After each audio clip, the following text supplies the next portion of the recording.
par chance. Parce que j'avais essayé plusieurs fois d'écrire ce livre, mais je ne parvenais pas parce que j'avais trop de travail, je voyageais, je commençais, j'arrêtais, je recommençais, j'arrêtais. Et un jour, j'ai fait la connaissance du professeur Aziza, qui avait écrit avec Sédar la poésie de l'action.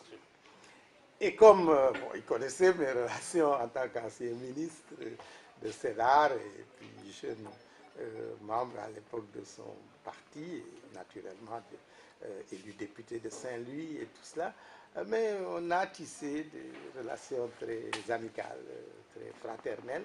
Et un jour, je lui dis, mais moi j'ai des difficultés, j'essaie d'écrire ce livre, mais je ne trouve pas le temps. Je commence, j'arrête, c'est pas possible. Il m'a dit, mais non, on va faire comme avec Sédar. Lui aussi n'avait pas le temps. Mais il avait décidé de consacrer un samedi, tous les mois ou les 2 semaines, et on commençait à 9 heures et on terminait à 18 heures. Et si on fait cela, ben on va pouvoir réaliser le livre. Et j'avais aussi la chance qu'il fût à Rome comme moi. On a donc entamé ce processus. Et tous les matins, il venait en ayant naturellement préparé les questions sur la base des documents que je lui avais fournis. Et je répondais. Ensuite, c'était enregistré. Je remettais à ma secrétaire qui faisait la dactylographie.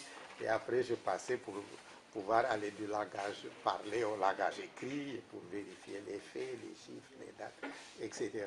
C'est ainsi que j'ai pu réaliser ce livre, qui après d'ailleurs a été traduit en arabe. Il est disponible en arabe parce que mon grand-père parlait couramment, naturellement, l'arabe et le wolof, mais il ne parlait pas français.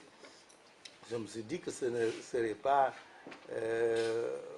lui rendre hommage si je me contentais d'écrire mon livre uniquement en français et que j'avais donc un devoir de produire cet ouvrage dans la langue qu'il a maîtrisée et qui est en plus la langue du Saint-Coran. Donc voilà, si je peux résumer les conditions dans lesquelles ces deux ouvrages ont été